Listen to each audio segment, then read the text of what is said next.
How do you say no to a client in such a way that you still say yes? He had already built more wealth and income than he made in the military. How you as a business owner need to look about how you build wealth independent of your business. Hope you enjoy this interview with me, with Blue Sky Wealth Advisor, CEO and owner, David Blain. Maui Mastermind presents the Business Coach Podcast, answering your questions and providing real actionable insights for building a better, stronger, more profitable business without sacrificing your time, life, or freedom anymore.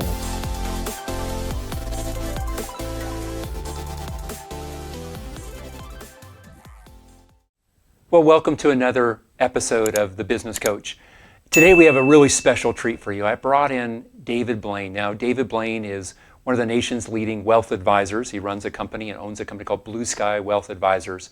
And they're fantastic what they do. He's also a coaching client of ours. I want to give you a quick snapshot of his background. Before I do the background though, what are we going to talk about? In the interview, you're going to hear us talking about his business, specifically about what are some of the things that he had to go through as he's progressed from middle stage level 2 to advanced stage level 2 into level 3. We looked at how did he combat scope creep in his own business and how he dealt with that. How do you say no to a client in such a way that you still say yes when you're having to deal with scope creep? He gave me an insight with a language pattern that you're going to hear, and I've reinforced it by repeating it, that I'd never thought about before. I wrote it down in my notes. It was fantastic. It was my big idea from the interview. We're also going to be talking in here about how business owners can sometimes let go of the reins and pretend that they're level 3 before the business, the culture, the systems, and their team are truly ready to be level 3. And he shares his direct experiences of that and what he's done differently this time through. And then last, we made the shift in the interview to talk about how you as a business owner need to look about how you build wealth independent of your business, outside of the business, growing your net worth. And he had some great, practical, straightforward input based on his expertise of working with so many business people and business owners as clients in his wealth advisory service. So there's so much in here. Now, first of all, who is David? So David Blain started off, and his career was a military person. He went to West Point. From there was in the military, the Army, was an officer in the Army, Special Forces, and did that as a career in the Special Forces until eventually his body just could not do the kicking down doors anymore. He and I have had real conversations about what he did in the military for what he's able to share. And his comment was, along the way, he invested along the way so that when he retired from the military, because physically he couldn't continue to do that job anymore, he had already built more wealth and income than he made in the military from his investments outside of that. And he asked the question, what was he passionate about? He realized for him it was on the wealth advisory side. He really liked money, wealth, and investing. And so he started working with clients. He opened up Blue Sky over 20 years ago, and he's been doing that now for 2 decades. They've grown to do it in a really unique model. They're a flat fee service where it truly is flat fee, not under assets under management, but you pay a set dollar amount from that part. I know a number of the Maui clients that are in our coaching program happen to also coincidentally be clients of his. And he's been a coaching client now for close to 10 years. Someone I consider a dear friend. He's a quality human being. And so I hope you enjoy this interview with me, with Blue Sky Wealth Advisor, CEO and owner, David Blain. Here we go. Well, welcome to the show, David. Thank you for joining me. Yeah, it's my pleasure, David. Thank you so much for inviting me. Now, this is going to get really crazy for the listener. They're going to hear from me, David, and you, David, and they're going to say, I'm overwhelmed by David. I mean, it's great input from the Davids, but my gosh, there's 2. I'm seeing double right now. Yeah, no, it is. Makes it a little confusing, but I think people will be able to figure it out. They're smart people. They'll sort it out. Yeah. So you built Blue Sky Wealth Management. It's a company that's probably right on the cusp of using our level 3 model of advanced stage level 2, level 3. It's like right there. But I want to go backwards. I want to hit the rewind button. So years ago, I think now at this point it's probably closer to 8 or 9 years ago, you first started looking for a coach yourself, right? And you did that with Blue Sky. What sparked you to even think that you wanted or needed a coach? What sparked or prompted you for that? I'm curious, way back when. Yeah, that's a great question, David. And I'll say it was, for me, it was a very distinct event. Was I had made my second acquisition out in California. So as you know, we're headquartered in North Carolina and was trying to grow by acquisition. I thought it was a great idea. Things were not going as fast as I wanted. So we did an acquisition in 2013 out in California that went very well.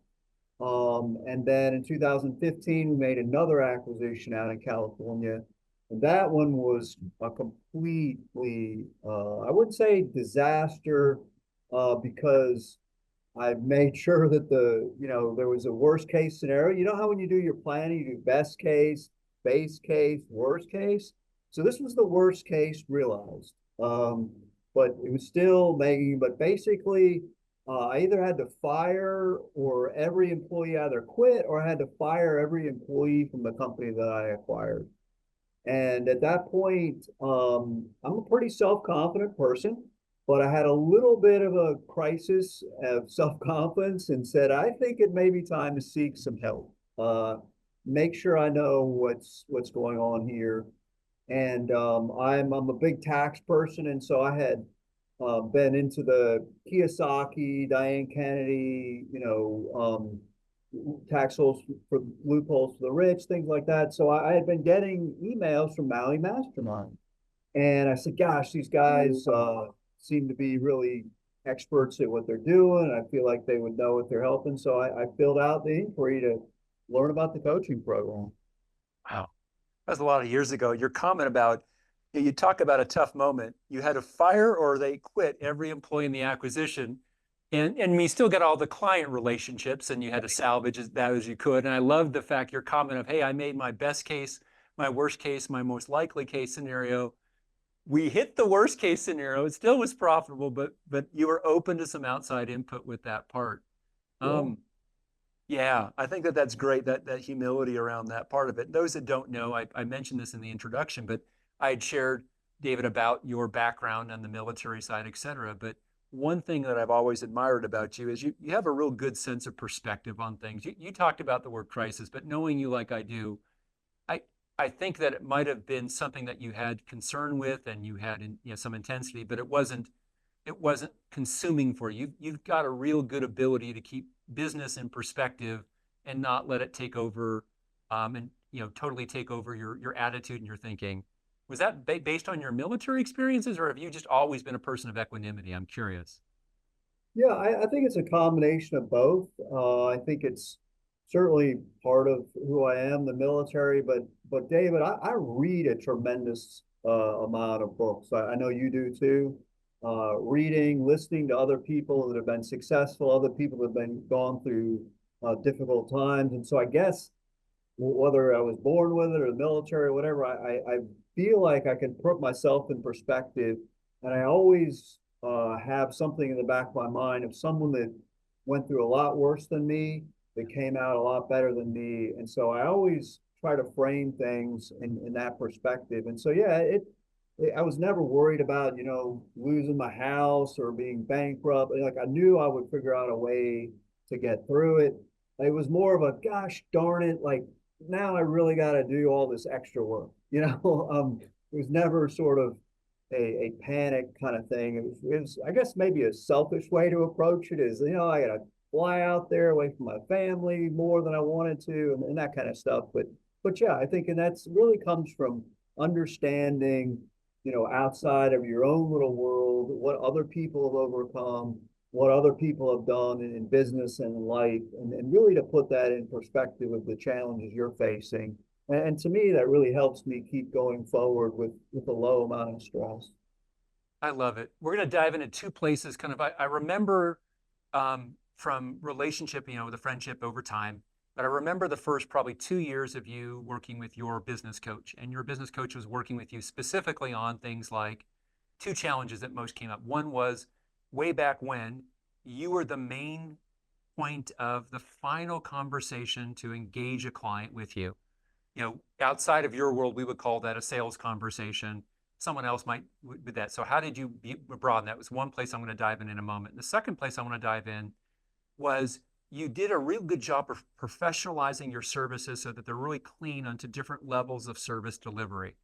Yet your team would consistently, way back when, over deliver such that you had scope creep, which we've talked about on this podcast in earlier episodes, and you would deliver in many cases the upper level of service offering even to clients that weren't paying for that service level. So we're going to talk about how you dealt with those two things. After that, I'm going to go into with you about some of the challenges as you start to progress the business up that level 3 curve and you start building a more owner independent company.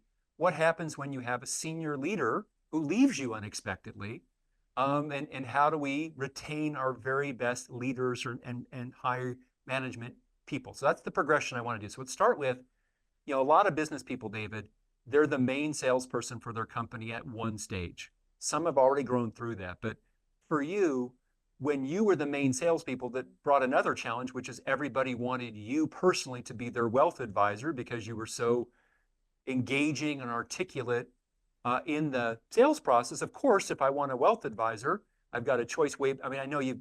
How many advisors do you have now in your team? I know back then it was like 5 or 6. Where are you Right. at now? There's 10 now. 10 now. Great. And I know way back when you were so hyper efficient, but you still were responsible for, I don't know, 35, 45, 50% of clients. Today's world, it's a lot less that you directly work with. But tell us about what were some of the things that worked for you to make that leap from you being the main point of conversion to some other people in your company being able to do that point of conversion, which was important as you scaled.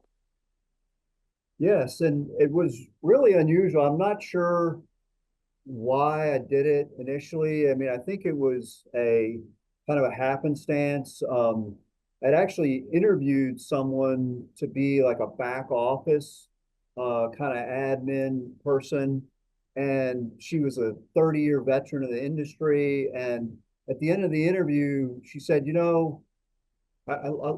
this sounds great or whatever, but I just, in the middle of this interview, I've decided I don't want to do this anymore. And I was like, wow, okay, great. Never had that happen before. She said, but my husband, it was funny, these two people actually worked for another investment firm and they both lost their job on the same day, husband and wife. Yeah, it was awful. And she said, I think I don't want to be in this industry anymore. She said, but my husband, also is looking for a job and he works in marketing. I think you'd like to talk to him. So it was kind of funny. The first marketing sort of salesperson I hired, I wasn't actually looking for that person, but kind of like your reaction there, I felt really bad for these people. And I said, well, what the heck, I'll interview him. And he was a super nice guy. And I said, well, I don't really know what to do with you. How about we start part-time? And so we started in part-time as I figured out how to even delegate and do this, and just a great person. So we just kind of figured it out. I knew it was something that I liked. I liked talking to people about what we do, but the salespeople, the paperwork, the tracking, the cataloging, the keeping up with all that, I had no interest in doing. So this guy, he took over that. I started working out well, and he would screen people out, all the time wasters, people that weren't serious, people that weren't qualified. And so what would happen was I would end up having a very short conversation with people that were basically ready to go. It was basically introducing myself, ready to go. So that was kind of the first iteration. Great, getting me say 75% out of the sales process. I guess you could say I was like maybe the closer or whatever, but he did all the work. So then he actually retired, and we hired another young lady, and she came in and was able to completely take those sales meetings off of me to where she did the paperwork and kept track of the leads and all that, as well as held the meetings where she explained our product services, how we charge, how the experience is, all those type of things, to where people would become a client, and I, would find out for the first time when the contract came to me to sign.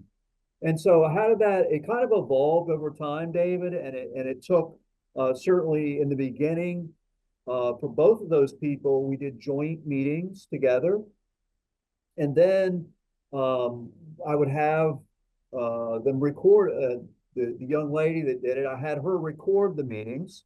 So I was in them with her to begin with. Then I would not be in them, but I would have her record them. I would watch them later. I would give her feedback. We also developed, frankly, with your help, David, and Maui's help, we developed some scripting tools. We developed written answers to some common objections and some things like that. And such that after a little while, she was able to handle those calls, Zooms, in person, whatever, however we're talking to people on her own. I love it. What you just did and what you described here, David, is this very common. It was done as a progression, not a all of a sudden flipping a switch. You know, your first person leveraged you in the sales side. You did that 75% from the qualifying, the screening, the lead management, the follow-up, and would deliver to you the actual final conversation and follow-up around there, wrap it administratively. Love it. Then you went to that second person who took the whole part and you had her join along with you. And early on, you didn't have sales tools. So she watched and learned that way. She did, and you gave coaching and feedback. And then the later generations of it, you actually had scripting and conversion tools.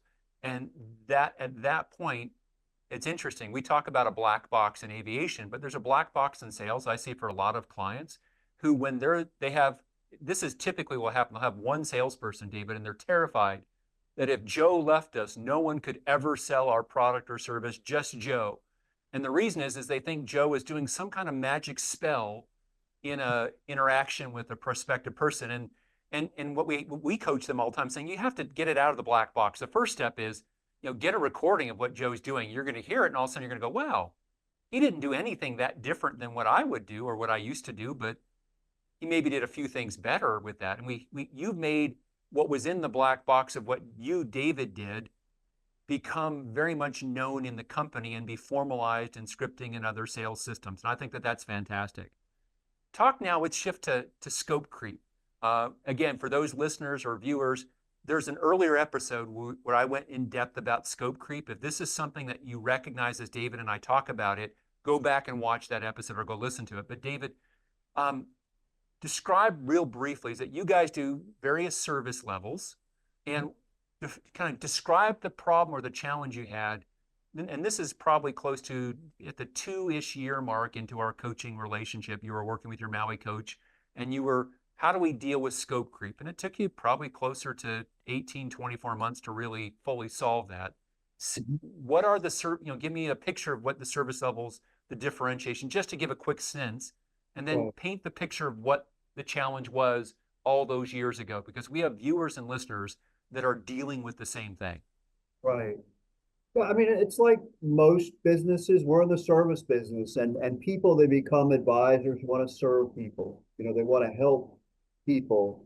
And so the natural tendency is to not have any guardrails on that. And so based on what a person pays us, we charge a flat fee that's based on the complexity of the situation. And so the way that it's designed is the complexity of the client drives what they pay us, which drives the services. So it's all in alignment. In as you said, in theory, it got out of alignment, but that's the way it's supposed to be. Is what someone pays for what they need based on the complexity. And so the service levels really were, if someone is early in their career, they're not making a lot of money, they don't have a lot of money. The reality is they need to focus on, saving, having a budget, some very simple things. And so our service levels were tailored to that. So for example, someone just starting out, we would not do some, really fancy estate plan for them because they don't have an estate to pass on to other generations. They don't even have kids yet, maybe, or something like that. So each service level was really tailored to the normal needs of a person. Or when someone that is making $100,000 a year, they don't need tax planning, really complicated tax planning. So it was designed around that, where each level was spelled out. But naturally, people want to help, and so when a client would ask an advisor, "Hey, can you help me with X?" Instead of guiding them to, hey, that may not be really what you need to focus on now, they would just go ahead and help the person. And so what was happening was ordinarily an advisor that could serve, X number of clients was they were overwhelmed, they don't have enough time, they can't answer all the emails, they can't get to it. And so I really started looking into what was going on in this perfectly designed, engineered system that I had designed, that we stuck people in. And so it had kind of gotten off where Those advisors, pesky people again, right? No, I'm teasing. Keep going. Keep going. it's the people again, right? So they had really morphed into one giant, sort of similar for everybody. Didn't matter what it was. So what we had to do, we had to do kind of a reset.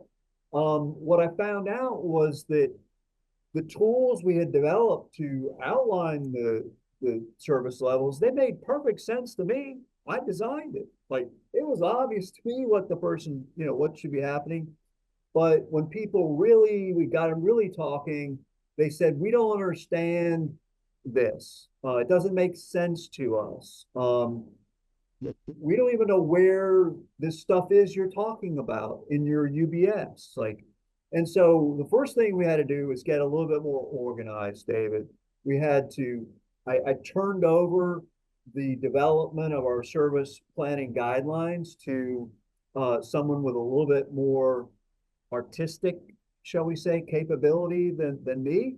And they took it out of an Excel spreadsheet where I had it, and they put it into a nice PDF with charts, and it was a really nice document that people could understand what they were supposed to do. So that was the first thing. We got rid of all the different pieces and parts, and we put it all into one service model guidelines document that was very clear and easy to read. So that was the first step. The second step was the longer, harder part of this process was the training. And the training encompassed a lot of situational explanations, both made up, where me and my leadership team would sort of make up scenarios of things we had seen over the years and explain how to handle it, and then encouraging advisors to get guidance on things that they were unclear of. And I think the other thing that we did in this, what I never wanted to do ever was to have a client say, hey, can you help me with X? And the advisor say, that's not part of your service level.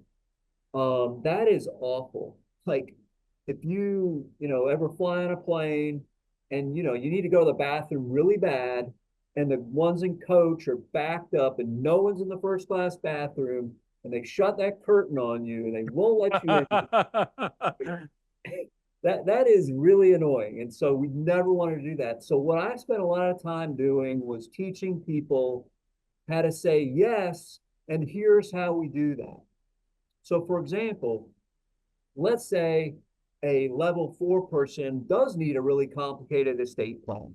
We're going to do the planning for them. We're going to communicate that to the lawyer. We're going to interface with the lawyer. We're going to review the drafts of the documents. We're really involved in that. They're paying for that.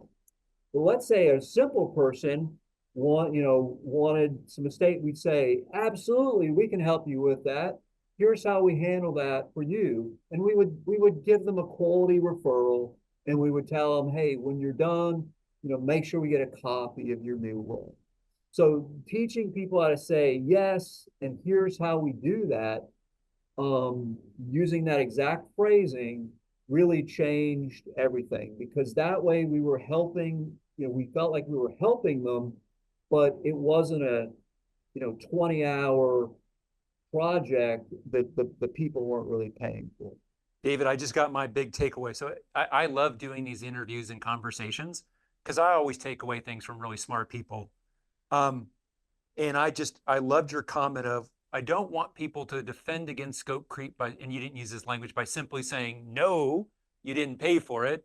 Curtains closed, go use the dirty bathrooms in the back. I loved what you said was, yes, and here's how we do that. And in the here's how, we're going to, maybe it's you're giving them a tool or checklist of the documents you need to do. Or in this case, let me make a quality referral for an attorney we know is good. You can use who you want, but let me make that referral. And when you're done, make sure that we get a copy so that we can have it here, to have on our records to be great as your advisor. I love that versus the level 4 person who's paying substantially more, has a complicated need. They're going to get the high touch service, and not only are they going to get the first class bathroom, but they're going to get a drink on the way in and out for themselves. I really love this idea.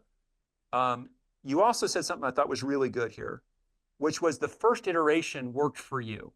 Your spreadsheet, it fits your very good engineering brain. Yeah, who doesn't love Excel? I mean, who needs a teddy bear? You probably, you're going to snuggle up to Excel. But Right. the rest of your team, a better design that used color and layout such that it made the information more accessible to them. And then the third thing you said, I think, was incredibly important. You said the longer, harder part, close quote, was actually changing the behavior. Yes, you could have the system, but we're not done. I think a lot of business people think, oh, I built the system. Here it is. Why aren't they doing it? These people are wrong. Well, was the design the right way? Then number two, your comment about it took 1,000 taps of the hammer to make this part of the culture, in your case in Blue Sky, that this is how we go about delivering our service and delivering on what we promised at the various service levels. And you made it part of the culture. I love that. Can I move us forward to the next part here? So as you started growing and developing the business, not only making it larger, more profitable, but maturing it in terms of up the spectrum as it became an advanced stage level 2 business and now on the cusp of level 3, you started building a leadership team. And early on, you had a situation where a key leader abruptly left. Quickly tell us about the situation, and then how did you handle that? And then we'll get into what you're doing differently now on the next generation of leaders to make the business even more durable than that. Start, if you would, lay out the situation. Yeah, I definitely had leaders in all the pillars of the business, and was really going to that level 3. And would it have happened with or without COVID? I'm not sure, but it coincided with COVID. And as everybody knows, people started rethinking a lot of different things. And so what I considered the person that had the best chance of leading the company for the next 25 years, literally with we just finished interviewing. It was funny. I look back on it. We just finished interviewing for a new advisor, and we were in the conference room. The person left, and I was talking to him. And I said, "Well, what do you think?" And I said, I wasn't all that impressed. And he said, "I think you need to hire her because I'm leaving." Like, I can feel my stomach dropping as you say that, because we've all had, if you've run a business long enough, we've all had a key person tell us that. yeah, Usually not so ungraciously, but keep going. yeah, no, it was really crazy. I mean, and I was like, wow, okay. And so yeah, he said he decided he was moving back home, and he was going to become more of a partner with this other smaller firm that he wanted to get into. So that was quite a blow. Not no real warning of that. I suppose there were warning signs. The person that he actually ended up partnering with, he had introduced me to a year or two earlier about possibly partnering with us, and wasn't interested, but that sparked that.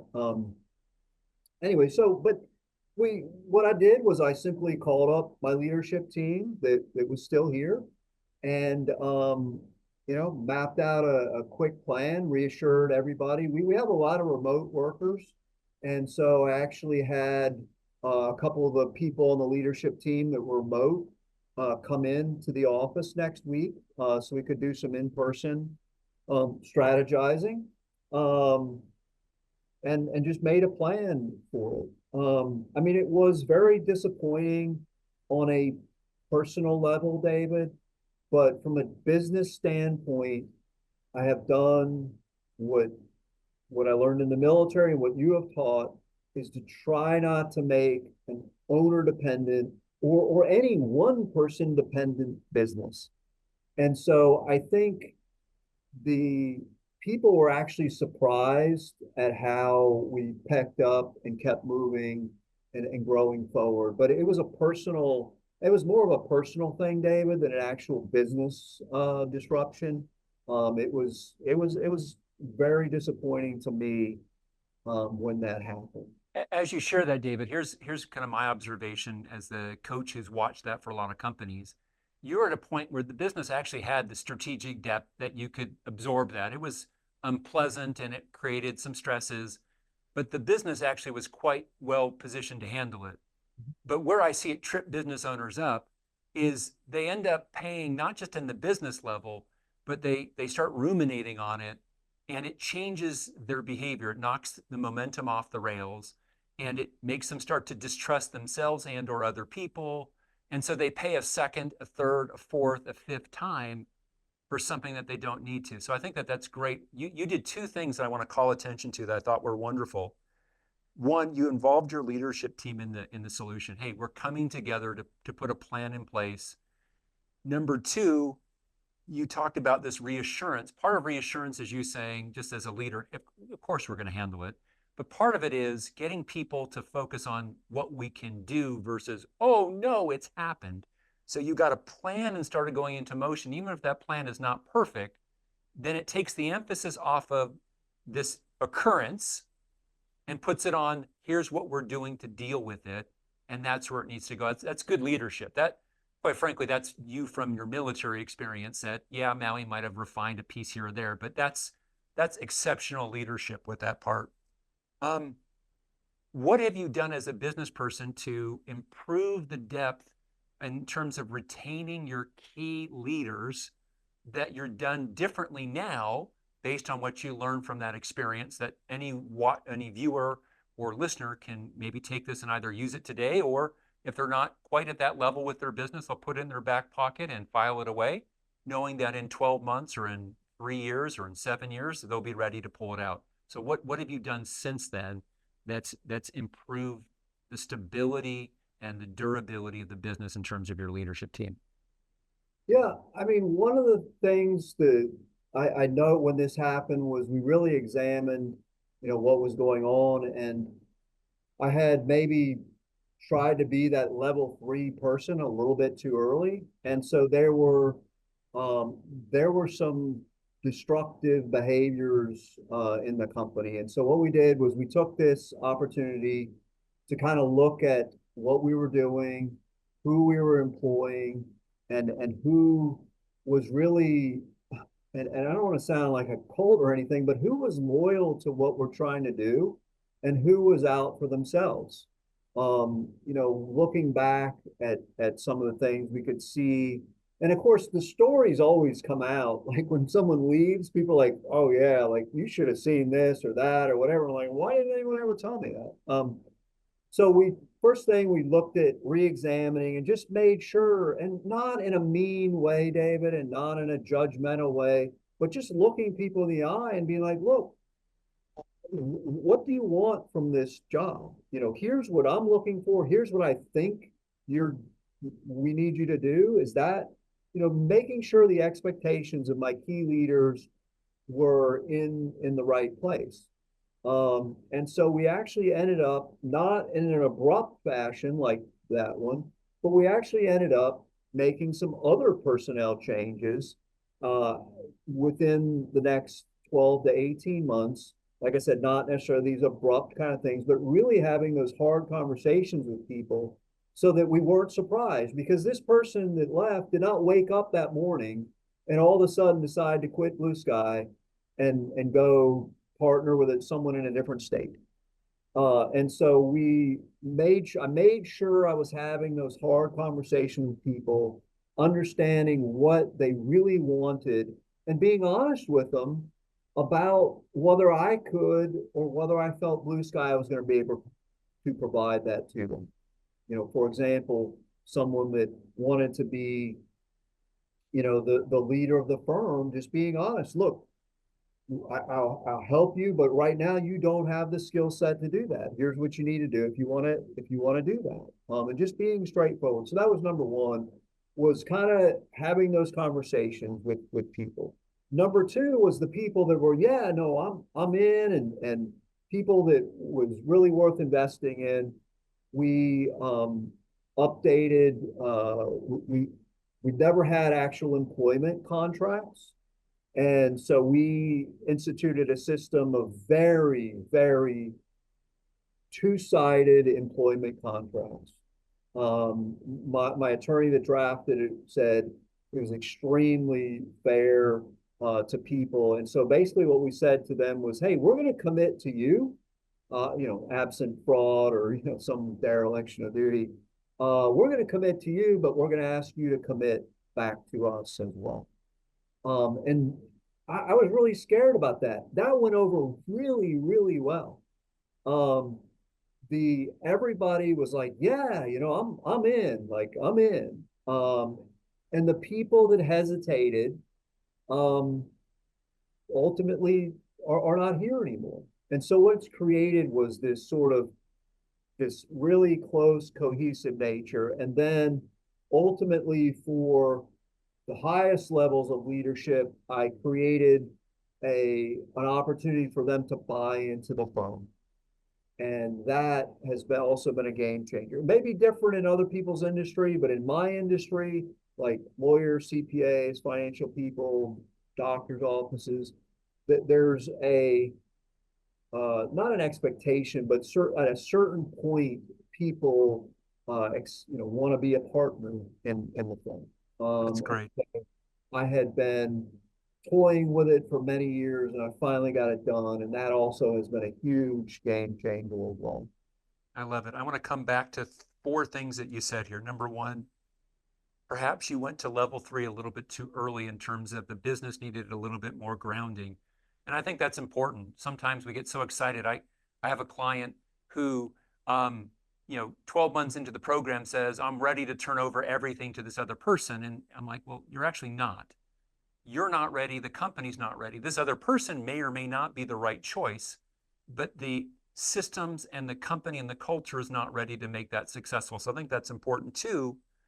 Your comment about, you said, we had a conversation about objectively and honestly looking at people in the company, who's in, who's not, skills and strengths, with courage and with honesty and some skill.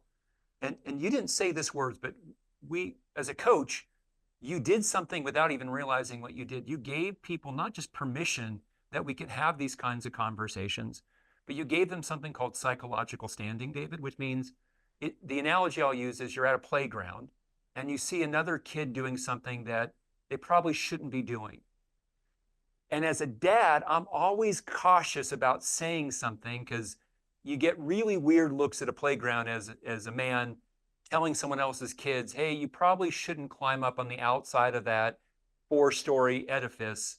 So I don't have what's called psychological standing, but the moment someone says, hey, I need to go quickly grab something from my car, I notice our kids are playing together. Can you just keep an eye?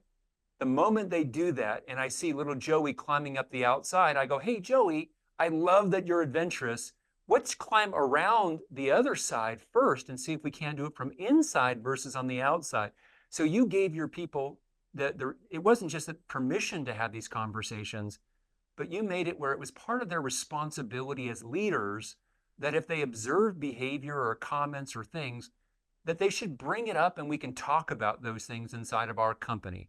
And that was really, really good. And then the last comment for you about whether it be the employment contracts with notice provisions that were two-way.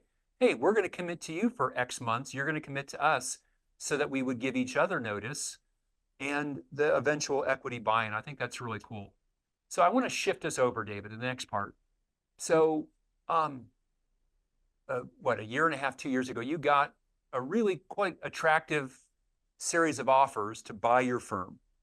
And a lot of people watching this or listening either have had that happen or will soon or someday have that happen. So if you would give us a sense of what was going through your head when they gave you that offer or started engaging with you about selling your company and why you made the decision for you to ultimately keep owning it. Tell us a little bit about that, and then we're going to transition to the next piece after that. Okay. Yeah, I mean, our industry is kind of going crazy with, there's a lot of private equity money flooding in. There's a lot of, it's going from a small mom and pop, single person advisor, a couple advisors here, to really national scale firms with big bucks behind them. And they are acquiring firms like mine, saw with good leadership, good growth, good people. I mean, they are throwing around, 15x multiples. Um, and I get these solicitations all the time. I mean, I still get them today. And it just, the number keeps going up and up. So I did, I figured I have an obligation to um, my my clients. If this would be better than what I'm doing, do these people, could we do this better than what I can do on my own? To our staff, could we offer people a better career path with a larger firm, and then ultimately to my own family, that, what's the obligation to my family? So I felt like I needed to look at these seriously. And so there were several models of acquisition. So I picked one of them. Some of them were full acquisitions, they wipe Blue Sky's name away. Others were, hey, we want you to keep your name, but we're going to fully own you. Others were partial acquisitions and more of like they had like a service package. Anyway, there were different options, and I wanted to see what they were all like. And so I went through the process to, signing. I also, for my own information, it had been a few years since I had done an acquisition. And so I wanted to see how these firms did it. I wanted to see the process they followed. I wanted to see their systems and processes. If I was going to get back into doing acquisitions, I kind of needed to know who was out there. At the end of the day, well, I decided not to, a couple reasons. Number one, um, I was concerned like what I was going to do. I didn't necessarily want to leave the firm, but a lot of them looked at Blue Sky as like a little profit center.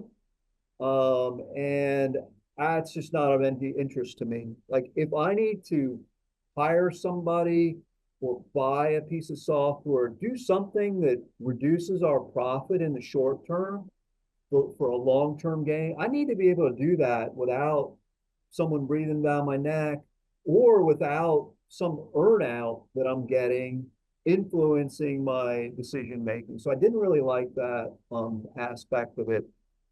There were a lot of good things, and I think it's certainly a legitimate option. There's some great companies out there, but I felt like for me, um, I look, I'm not Warren Buffett, but the money, I didn't need the money per se. We can all use more, but it just, that wasn't the motivation. It was what was going to happen to this thing called Blue Sky and all the people that are sort of around it.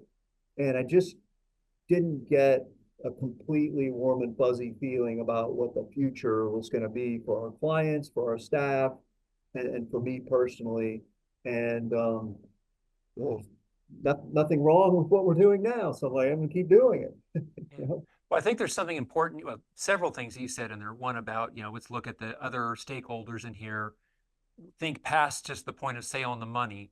But there's something you've done along the years, and this fits into where I want to transition next. Now, obviously, it's easier for you to come from a background of you're a wealth advisory service, so it makes sense that you've been building net worth outside of the active business. I've got clients who have built very successful companies, but they live a lifestyle and use the cash flow from the company such that at the end of the year it's gone, and the business is their largest or really only significant financial asset, whereas you've built wealth along the way outside of, independent of the business, right? We talk about building a business independent of us, but we equally need to make sure as business people we're building our wealth independent of the business which allows you to have a different set of needs when you get that offer. Now, you might have taken the offer because you wanted to for a variety of reasons, but I'd rather that be a choice versus feeling like I've got to monetize what I built because that's the only way that I can do these other things or Right. care for these other people. So, what are some of the things that you notice as business owners? Because I know a large area of your practice are business clients. I know a lot of Maui people are clients of Blue Sky. When they come to you, what are some of the things that you've noticed that they have done or haven't done that that hurt them in terms of building wealth outside of the business? Yeah, and I'll start the answer with that to kind of wrap up what I was just talking about is I think unless your company goes public or something like that, the majority of business owners, I don't think they realize how little, and I know this may come out wrong, but how little $20 million is, or $15 million, or $10 million. If they're making $1 million a year right now or something, and they think they're going to sell their company and after tax live the same lifestyle, it's not going to happen.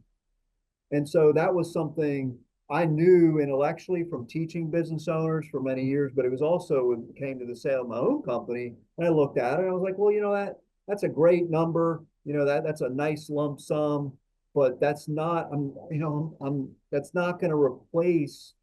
I would have to change something in the way that I do things or be, quote, retired.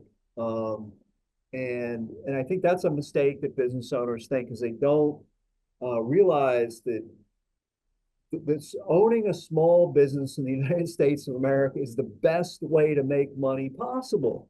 And there's nothing you can do in the stock market or as a passive investor in real estate. Yeah, if you own the real estate company, you may be making that, but you're not going to be able to take your money and invest it in something and sit back on the beach and expect to make the same after-tax money that you were as a business owner. And so that's kind of the end result. Kind of the first thing I would say is that is a big mistake that people make. The cash flow that a business throws off, a tax advantaged cash flow, as you talk about the grateful expenses, all the legitimate business expenses that you could have through your company that are tax deductible and things like that. We won't get into the whole tax planning here today, but they don't understand on the quote outside of being a business owner how much money it actually takes to generate the same lifestyle they're used to. So that's number one. Number two, kind of a corollary to that is they get caught up in running the business and they forget what they're trying to do. Why are they building this business? Most people, it's, we certainly care about the product or service or whatever we're doing, but it's also, to make a better life for them or their family or be charitable or something like that. And they need to set time aside to devote to that kind of stuff. And so they just simply don't save enough. I have used a principle I learned long ago when I was in the military, and you got promoted from second lieutenant to first lieutenant to captain, and you got these periodic raises in salary. And so what I would do is I would invest. I acted like I didn't get it, and I would just invest it. And so after 8, 10 years in the military, I was still living on the amount of pay that I got, the first couple of years in the military. And so what I see is the business owners, they struggle as I did for a few years, getting things off the ground. And then boom, they pop in the first 6-figure year, and then they're at 250, and then they're 500. And then, they pop in $1 million a year and they just spend it all. They feel like they deserve it and they work hard and then they just spend it. Look, there's nothing wrong with treating yourself and doing that, but they just simply do not build net worth outside their business at an early enough stage in life. And there's nothing worse than a business owner that's 65 that they're stuck. That they're stuck. They have no net worth outside their business. So that's number one, is just spending it all. Number two is not taking that money and peeling it off to other things. The third thing that I observe is, let's say they don't spend it all. They're good about that. They keep it in cash. Like, it's all in cash. Um, and at tax time here, I was thinking about this just yesterday. Maybe they don't have a good handle on their finances, and so they're not really sure how much money they're making, and they're not really sure how much tax they're going to owe. And so I think that's a part of it too, David, is they don't have a handle on their financial statements. They don't understand how they make money. They don't understand the flow of money through their company, and so they're really nervous about not having any. And so if they do get some, they just put it in their checking account and they don't deploy it into other funds. These are great. I'm going to come back to a couple pieces here. So first comment is, people think the way they're going to exit is purely a sale. And I've watched this. I've had a lot of clients sell a company, 5 million, 10 million, 50 million, $100 million. 50 to $100 million, probably okay with the lifestyle replacement. But when I watch them sell for 5, 10, 15 million, what's interesting is they went from a place where they were earning let's say, for example, I have $1 million of profit. I'm going to sell for a 7 times multiple. After tax, the very best case scenario is I've got 5 million after tax of that versus the 7, which means that I had $1 million before. Now I've got 5 million of quote unquote after tax equity. That's a 20% return on equity there, cash flow wise, and it's tax advantage from the business. I'm not going to replicate that investing very likely. And that might also be something that I've been growing it at 12%, 16%, the company each year. So that's tough. I love that. 2, you said they got so caught up in the business, they didn't think about early on compounding their investing with that. I loved your comment about the pension side. The very easy takeaway as a coach, are you at least maxing out your pension stuff? And or have you put a stop on your lifestyle costs such that you're still building wealth, you're not spending all of it? I love that. The third thing you said is the mistake of keeping it all in cash. I'll just share with you, David. I know you were at our Business Success Summit. I think you're coming back for number 7 now, and I know a couple of your key equity partners are coming back for number 2 and 3 respectively. But I remember 2 years ago, we had this conversation there about what amount of working capital do you actually rationally need in the business? And I can't tell you the number of people that were there participating came to me, you know what? I didn't realize that I was keeping $1 million in cash. I was keeping 4 million in cash just in case. And that idea of, if I've got a business that has a fairly consistent cash flow, I don't need to have the working capital that I might have thought before. And we don't realize the cost of that capital. I know today's world, there's a fairly good return on cash, but that's unusual. So I love those comments. Here's what I want to ask you next. This will be the last kind of question before I close this out and with that part. But here's the question for you. When you look at a business owner and you think about what are 1 or 2 concrete, if you were their wealth coach, I know this is the business coach, but imagine you're their wealth coach. What are 1 or 2 concrete next steps they could take based on what we've talked about to get them doing something? Give me the behavior that they need to do today or this month, this quarter, to get started with that. Please share that. Yeah, I think it's whether it's by themselves, if they work by themselves. I mean, obviously I'm a big proponent of paying for help. I've business coaching, legal help, whatever. I'm a big proponent of having some advisor help. So whether you work with an advisor or not, I realize there are people that do it yourself. You've got to make the time, put an appointment on your calendar to review your personal finances at least once a quarter.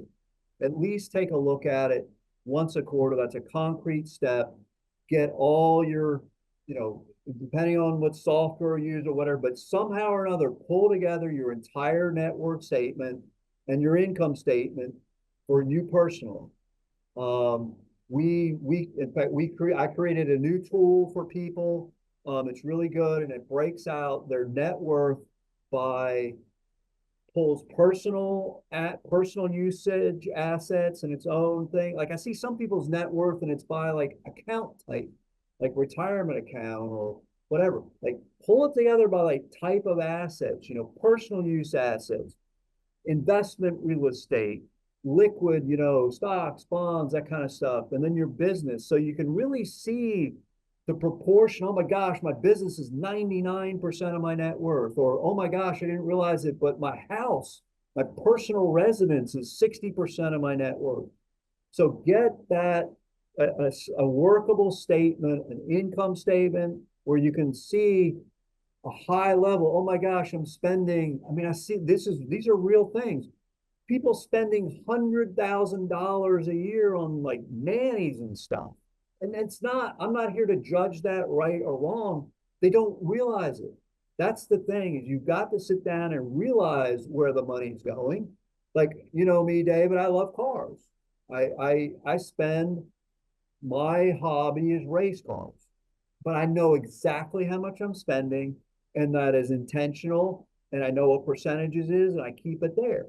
If I didn't, and you're spending money on something you don't understand how much it is, that's where people get in drastic trouble. So that's number one, I would say, is to sit down with yourself or your advisor, whoever it is, and get those financial statements updated and look at it and understand what you're looking at. You don't need to be a financial genius to get a basic idea of where your money is and where it's going.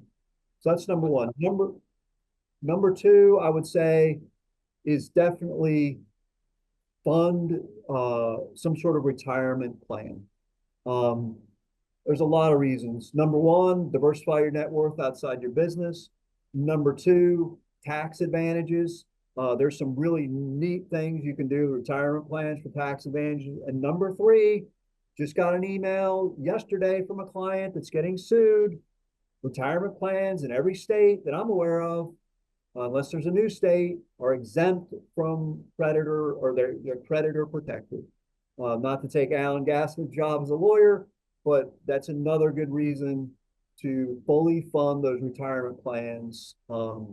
Things like retirement plans, HSAs, any type of tax advantage plan that is creditor protected is a good, and tax advantage is a good thing to do. So those are two very simple things. Once again, I'm kind of biased, David, as you. I think the coaching has really helped me. I would advise anyone, to get a business coach. Same thing, I'd say get a wealth coach. We can see things that you cannot. We can be, if you let us, if you give us permission, we will be, and I say we, but any a reputable fiduciary advisor is going to give you an unvarnished view. They want nothing but the best success for you, and it gives you that outside perspective. I think that's great. I'm hearing number one, put it on my calendar, right? You've just coached me to say that at least once per quarter, I'm going to set aside 2 or 3 hours to get my consolidated personal financials, both from an income statement side and a balance sheet side, and to look at that balance sheet based on what's the allocation of my assets, whether it's investment real estate, the business, the personal residence, et cetera. I love that, because if I see it, now I can automatically make some intelligent adjustments. It's the invisible stuff that hurts us. By making it visible, we make better choices. And we all know this in our businesses, right? We do it all the time in our companies. We allow ourselves to get away with it inside of our wealth, outside of the business. Your comment about the wealth coach, same thing. They push you to do what you know you need to do, and that's got great value. 2, fund the darn retirement plans, asset protection, tax advantages, diversifying wealth outside of the business. Those are great stuff. Simple, practical. How can someone get a hold of you or Blue Sky if we want to find you? What's the best way for them to get a hold of you? The easiest way is to go to our website, which is blueskywa.com. So the word blue sky and then WA for wealthadvisors.com. And in fact, we've got a brand new little chat bot on our website. It's really cool, that will ask you a few questions and get you hooked up if you want to talk to one of us. Or going back to that helping thing, The answer is always yes. Here's how we do that. And if we're not a good fit for you, we actually, through the chat bot, we're going to provide some really good resources and other alternatives for you if we're not the right firm for you. So go to the website, blueskywa.com. Love to talk to you and see if we can help you. I really appreciate it. Thank you for sharing your time. First of all, in the first 2/3 of our conversation about this progression on that level 3 wealth curve, it's fun to talk with someone who's further up that curve, but not all the way done yet, right? Because we can see it like the cooking show, you still got a little bit more baking in the oven, but you're much further along the way here. And then number two, thanks for just taking some time to share your expertise, which in this case happens to be about the wealth side. We really do value that. Inside the Maui community, you've been a great gift to various people I know, whether they're clients or even just people you meet at events, and sharing that part. So thank you. And I hope you and Caroline have a great week ahead. Thank you, David, for joining us. Yeah, no, thank you for having me, Dave. I really appreciate it. It's an honor and a pleasure. I enjoy sharing with people.